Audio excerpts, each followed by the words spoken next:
Tell us about the launch of the HTML5, a little bit, why you guys are doing it and, what you're hoping. It's an experiment, but you have advertisers, so it's a real business. It's a real launch. And tell us, give us an update. Sure. So it is a real launch, and it has a bit of an interesting history. I think if we take a quick step back and we look at our mobile products historically, we've built several successful products on iOS and on Android. We actually just relaunched our smartphone app last week. We've been receiving really, really good reviews from users and from advertisers alike, and we're definitely continuing to invest on the native side. But we did announce earlier this summer a larger strategy around NYT Everywhere, where we're looking at promising platforms and technologies across the mobile space where we think there is huge potential for us in terms of creating best-in-class journalistic experiences, great designs, building excellent audiences, and also obviously revenue channels. And that's when we really started looking at HTML5 as a part of this larger NYT Everywhere strategy.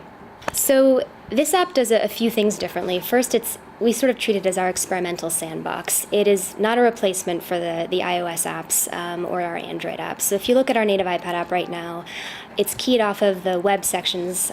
So you have all of our latest coverage, all of our multimedia, videos, slideshows, interactive news, etc. What this web app does is it essentially provides users with a similar view, but we also have 3 new windows into our journalism. We have today's paper, which organizes our content based on how our print taxonomy works.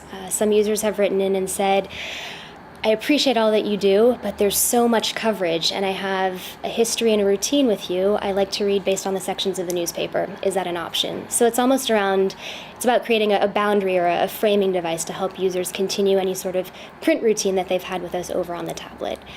Then we have 2 other views that we're testing. One is Times Wire, and it's a reverse cron view of all of the content that we're publishing on the web.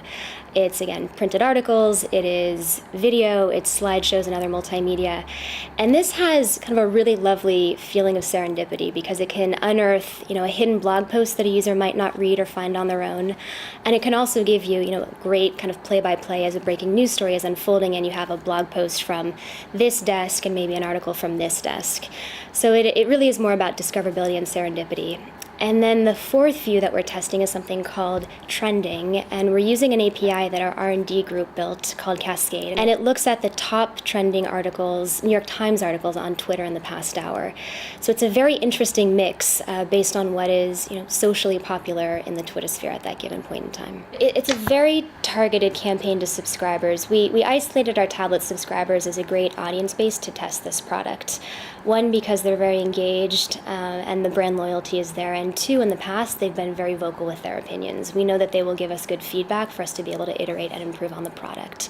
So in terms of outreach, we've done an email campaign to these subscribers that went out this morning, letting them know about the new product. And the good news is we've already received several hundred feedback emails from these users, telling us what they like, what they dislike, asking us essentially a lot of the same questions that you're asking right now. What does this mean for iOS?